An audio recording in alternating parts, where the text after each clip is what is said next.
That's a pun. It's in Hebrew.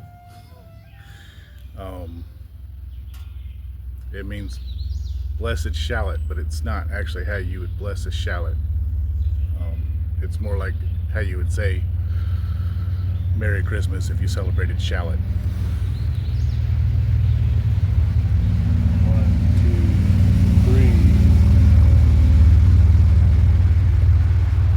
2, 3. Lots of motorcycles on the parkway.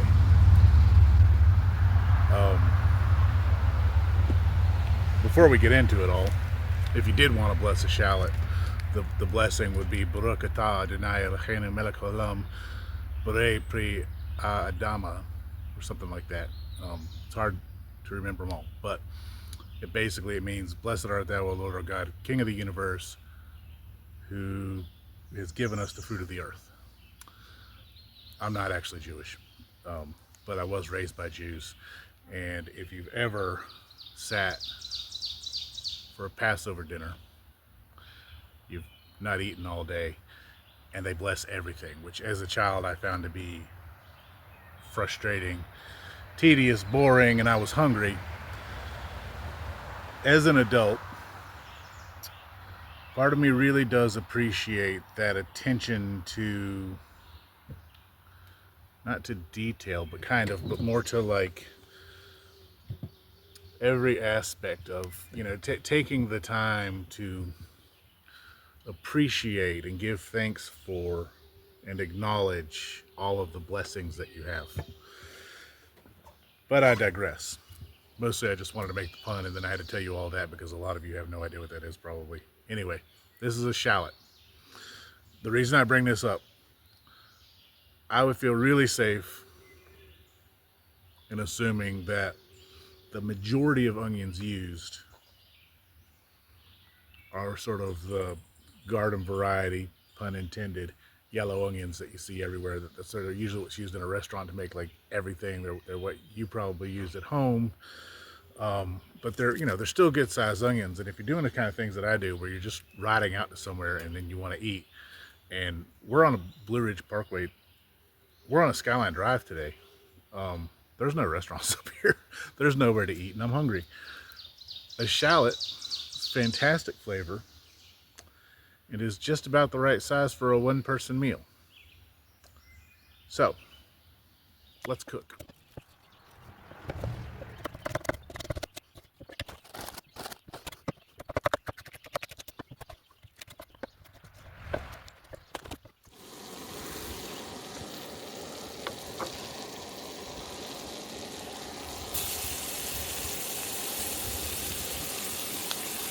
Now, it has occurred to me that if you had a little, like one of these little containers, what I brought my butter and my spices in, you could have cut these vegetables up at home with a proper knife, stick them all in that container, and just bring, put them in your container, put some butter or whatever, oil, whatever you want to cook in there. You just bring it and dump it all into your pan. I didn't have all the ingredients, so I had to go by the grocery store. But that would be faster if you had like a time issue, if you were on a limited lunch break or whatever. But really, if anybody cared about my advice on anything, I would suggest that you make taking the time to eat and eat properly and digest and enjoy it a priority.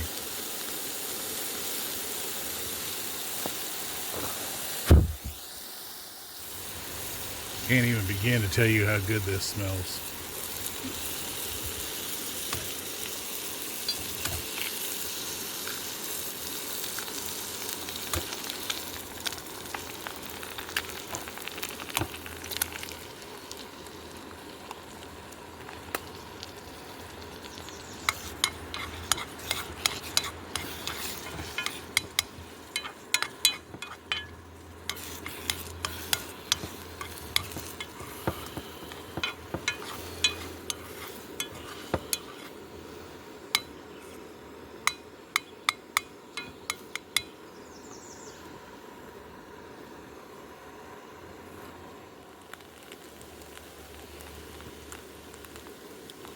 Once again, that's a lot of food for $5.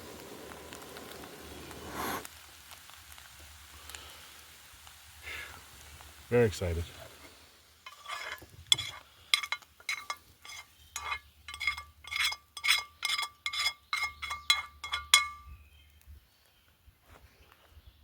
And now for something completely different. So,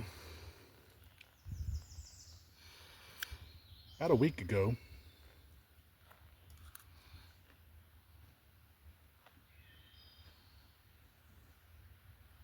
the jalapeno is not very spicy. About a week ago, I did an interview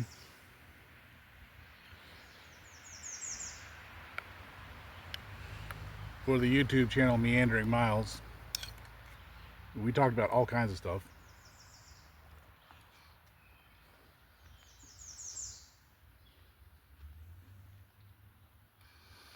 I'm going to put a link to that interview in the description.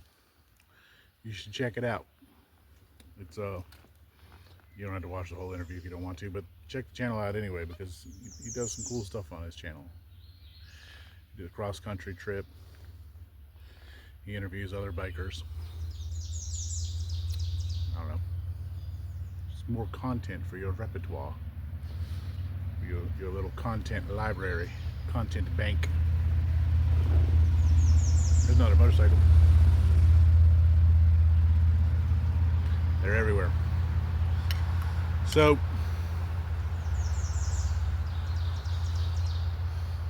my plan for today is to go to Hawksbill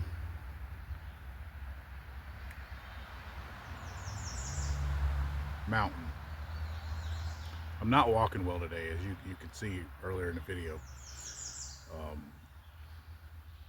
I've been doing way too much more stuff than I should have been doing the last 6 days straight. I've just been busy, and my body is retaliating. Hawksbill has a beautiful overlook at the top, I hear. I'm further north in this area than I've ever really explored before, so it's all new.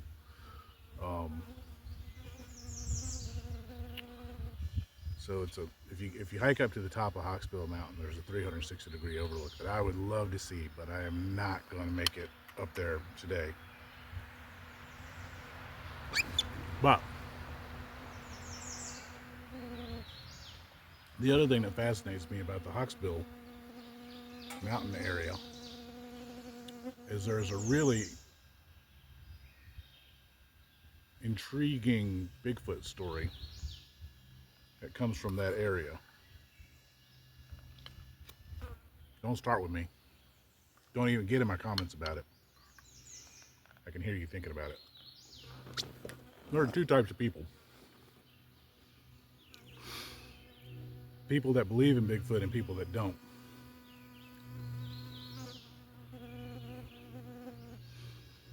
Of the people that don't, there are two categories. One of those categories is the people that don't believe because believe is too ambiguous of a phrase for what they already know. And then the other category is people that, for whatever reason, have decided that they already know everything and that they know that Bigfoot doesn't exist, and they're not going to be challenged about it. They're not going to be open-minded enough to consider the possibility.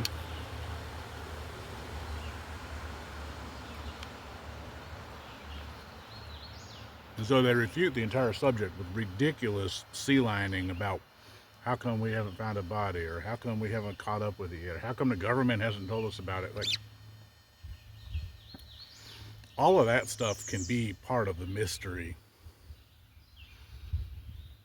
of the existence of Bigfoot. It doesn't, it's really near impossible to prove a negative. You can't prove something doesn't exist. I guess there might be circumstantial evidence, but conversely, there's significant circumstantial evidence to support the idea that creatures like Bigfoot do exist. And as far as the whole government thing goes, I don't know why so many people need the government to tell them what to believe. Like, I wish the government would just come out for once and for all and tell everybody, then everybody would know. Look, they did that with the UAPs. And there's still people that are like, nah. I mean, you know,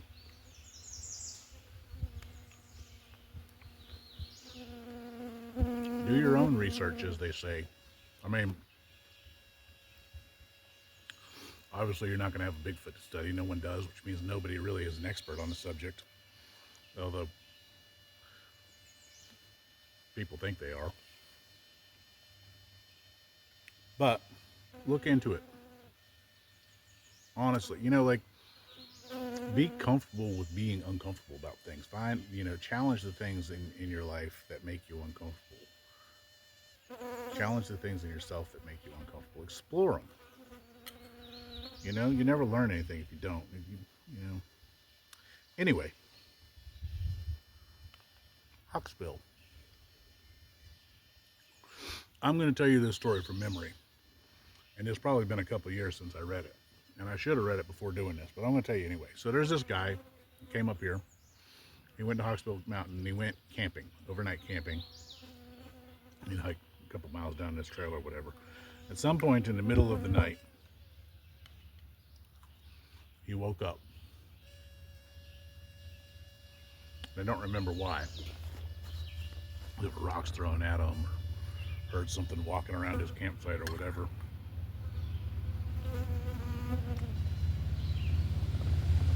There's another one.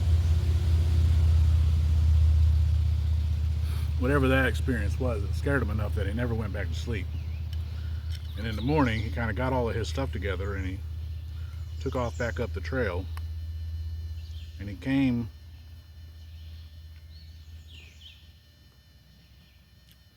face to face with a large hairy hominid. He was carrying, I think he was carrying a 357. That's a lot of punch right there. And he unloaded at it, and he says he's absolutely sure that he hit it several times, and also that it did nothing. When he got back down to Swift Run, he told the rangers there about it. And they were basically like, oh, well, that section's supposed to be closed anyway. We're gonna go rub it off.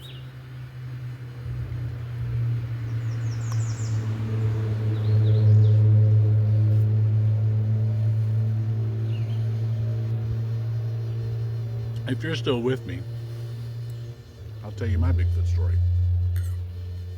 I was hiking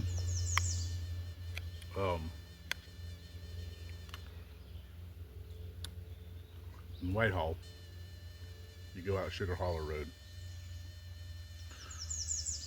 You go out past the reservoir and there's hiking trails up there. One of them goes up to a swimming hole called Blue Hole. We used to go up there all the time. And then Blue Ridge Outdoors magazine out of Charlottesville did an article about it, and it became a very popular spot. And we still go up there, but it's not the same. You can't skinny dip anymore. But I went out there. It was raining. This was 13 years ago in April. And I hiked up to Blue Hole barefoot. Probably shouldn't do that. I used to do it all the time. And there were no other cars in the parking area. Way out in the middle of nowhere, no one's around. I went past Blue Hole. I went all the way up to the AT, the Appalachian Trail, for those of you that don't know what AT stands for. Hiked up the AT a bit, came back down. Had my dog with me. She was a border collie like Gilly.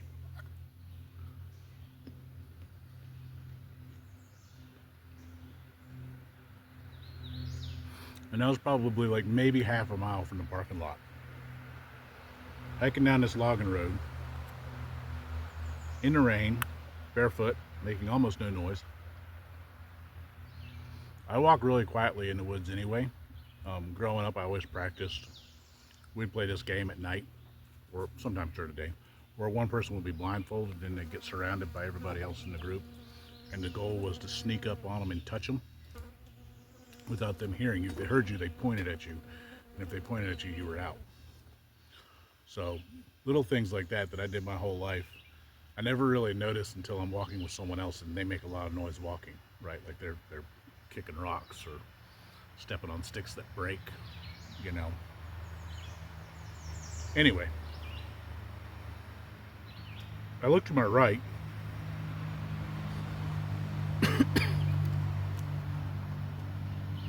and about, I don't know, it wasn't very far, 30 feet maybe, down the hill, standing over top of the creek, was what looked very much to me like a gorilla. And I could see all like the shoulders and the muscles and then the light reflecting off the hairs on its back. You know, like silverbacks get that thing. Couldn't see its face, and I couldn't see like below its buttocks area. It was kind of looking down at the creek, and I looked over at my dog, and she was looking at it too. And when I looked back, it was gone.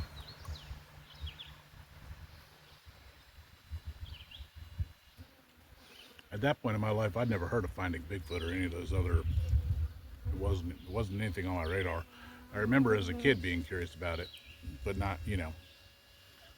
There's one guy I asked when I was a kid, a friend of the family's, I guess, about, you know, if Bigfoot was real, and he said someone told him and that he believes that if we knew half of what was out there, we wouldn't go out in the daytime. I think that's probably true. So when I saw it, I was like, huh, so they do exist. And I walked down the mountain, got in my car, and left.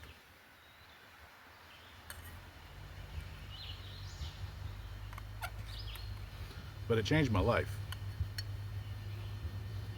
Because once you know something like that, then suddenly you don't know anything about anything. You know, if you were to tell me a story that you swore was true to your life, I'd have to believe you. I'd have to, you know, I think you should believe everything and disbelieve everything all at once. I know that doesn't really make sense, but, you know, don't be quick to assume that what you think you know is the beginning and the end of what is. Things like Bigfoot don't require your belief to exist.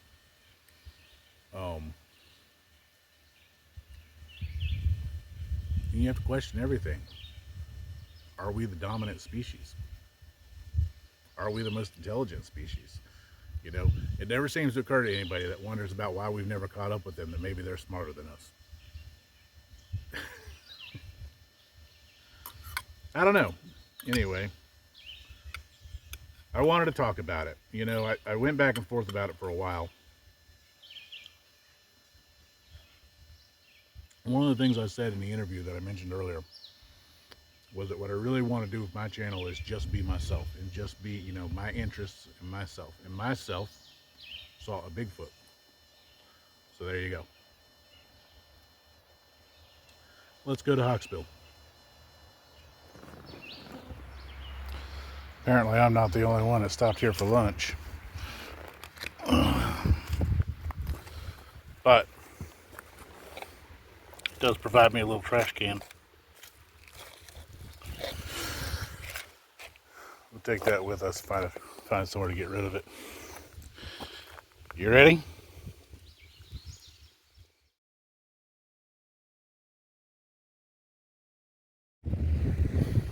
This is the South River overlook. All those flowers down there are elderflowers. There's a lot of them up here. Anyway, I love the South River and the Conway River area.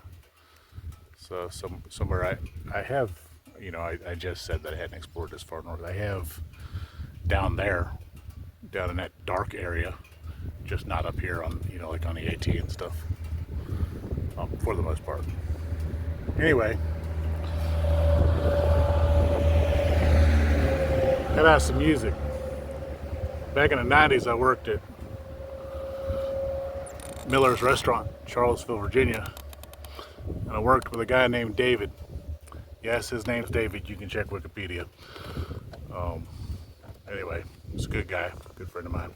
I'll play some of his music for you. It's life.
tags the most? What is freedom? What gets liked by the most? What's your freedom? What's my freedom?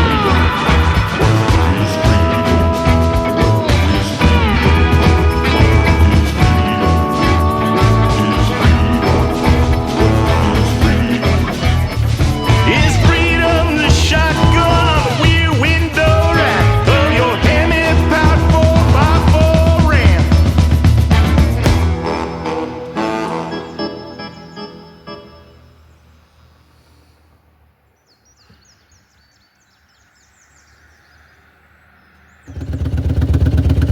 You didn't think I was talking about some other Dave, did you? I know him too. He's a cool guy. All around good person. If you want to hear his music, turn on the radio.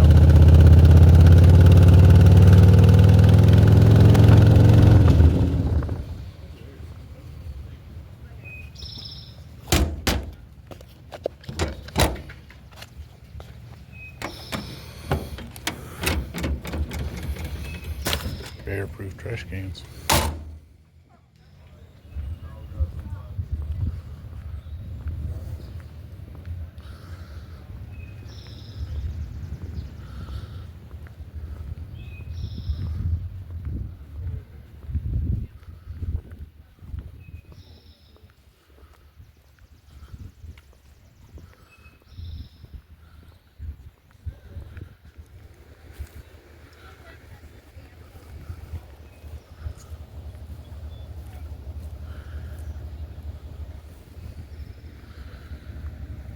This is Big Meadows. They actually have gas up here. I didn't know that.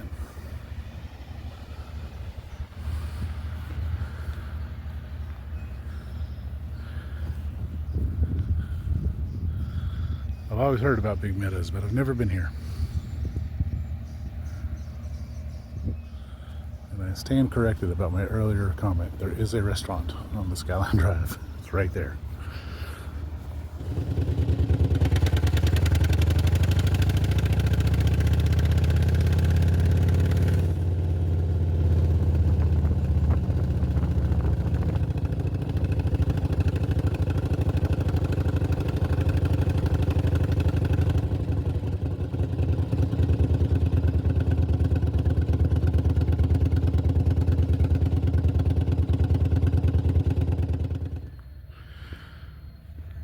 This is obviously Big Meadows Lodge.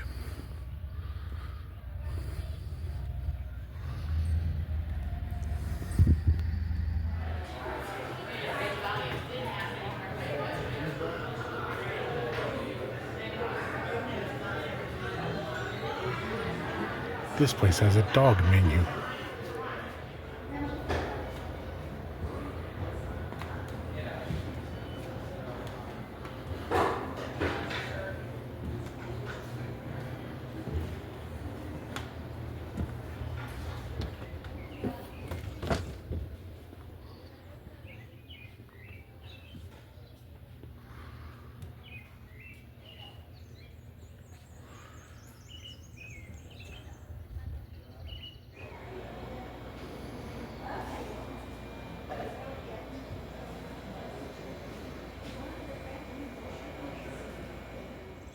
So from here,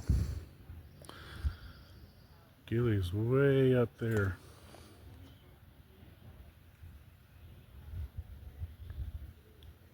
Damn. And the lady at the reception desk, the first thing she said to me was, "Your dog could have come in." It's like, okay, stalker, how the hell do you know I have a dog?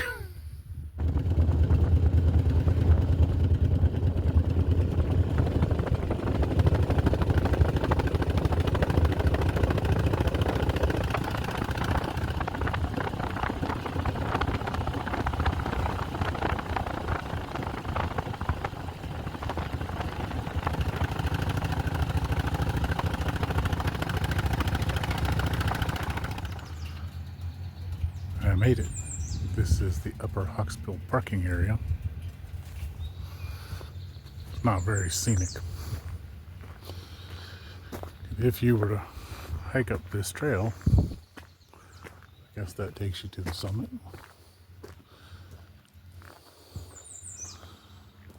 Yeah, trailhead.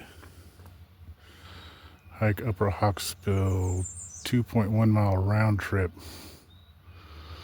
1.5 hours of hiking time, 520 foot elevation gain. You know, it's not that difficult of a hike, but it's not for me today. There's apparently lovely views up there. Anyway, I don't know where the guy that ran into Bigfoot was, but it was somewhere around here. This is as far as I'm going today. I think this is a good turning point to go back. I'm very sore.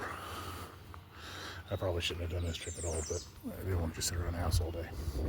Thanks for watching the video, and I hope you got something out of it. I'll catch you in the next one. It's raining again, but I wanted to show you, since I mentioned elderflowers earlier, they were all up and down the Skyline Drive. These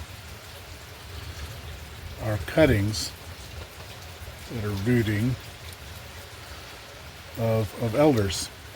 I do have elder trees here that I planted, but I wanted more, so now I'm rooting some cuttings that I got not off of my trees, off of someone else's, because, you know, come on.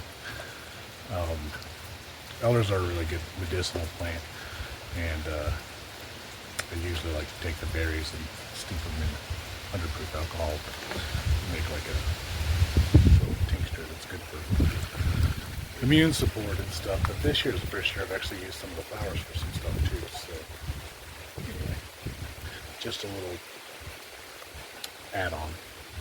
Thanks for watching. I'll see you in the next video again.